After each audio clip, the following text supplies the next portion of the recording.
आणि आता बातमी येते साताऱ्यामधून। साताऱ्यामधील कोयना धरणाचे दरवाजे आता उघडण्यात आलेले आहेत। त्याचबरोबर कोयना धरणाचे 6 दरवाजे 1 फुटाने उघडण्यात आले। कोयना नदीपात्रामध्ये 5079 क्युसेकनं विसर्ग सुरू आहे। अधिक माहितीसाठी थेट आपण साताऱ्यामध्ये जाऊयात। आमचे प्रतिनिधी दिनकर थोरात यांच्याकडे। दिनकर, कोयना धरणाचे 6 दरवाजे उघडण्यात आले।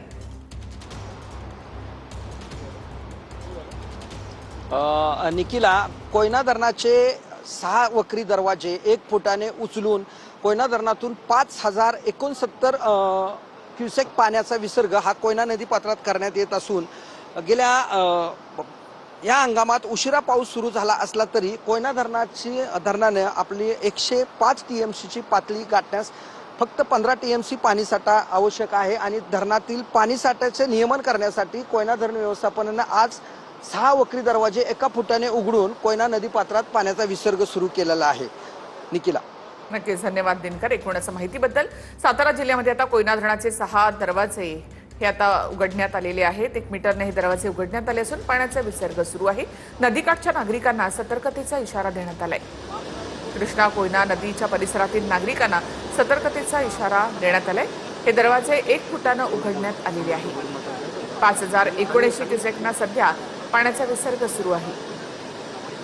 तर कोयना धरणातून वक्री दरवाजे ज्या वेळेला 1 फुटाने उघडण्यात आले त्यावेळेची ही दृश्य आपण या ठिकाणी पाहतोय।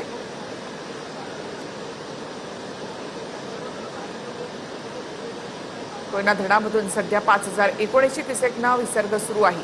ज्यावेळेला 6 दरवाजे या ठिकाणी उघडण्यात आले त्यावेळेची ही दृश्य आपण इथे पाहतो। 1 फुटाने हे दरवाजे उघडण्यात आले आहेत। कोयना धरण क्षेत्रामध्ये मुसळधार पाऊस झाल्यामुळे धरणाची पाणी पातळी वाढलेली आहे आणि अशा वेळेला धरणातून 6 दरवाजे वक्री दरवाजे हे 1 फुटाने उघडण्यात आले असून यामधून 5079 क्युसेकना पाण्याचा विसर्ग सुरू आहे। थेट पुन्हा एकदा जाऊयात दिनकर थोरात यांच्याकडे। दिनकर, ही दृश्य आपण या ठिकाणी पाहतोय। सतर्कतेचे काय आदेश आता सध्या देण्यात आले?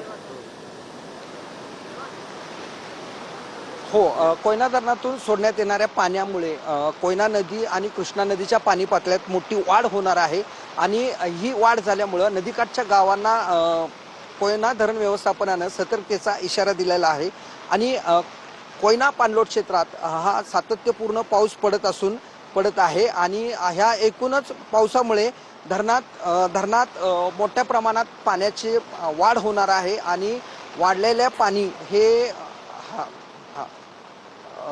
वाढलेलं पाणी नियमनासाठी धरण व्यवस्थापन पावसाच्या कमी जास्त प्रमाणात हे पाणी विसर्ग हा वाढवला जाऊ शकतो किंवा पाऊस कमी झाला तर कमी होऊ शकतो।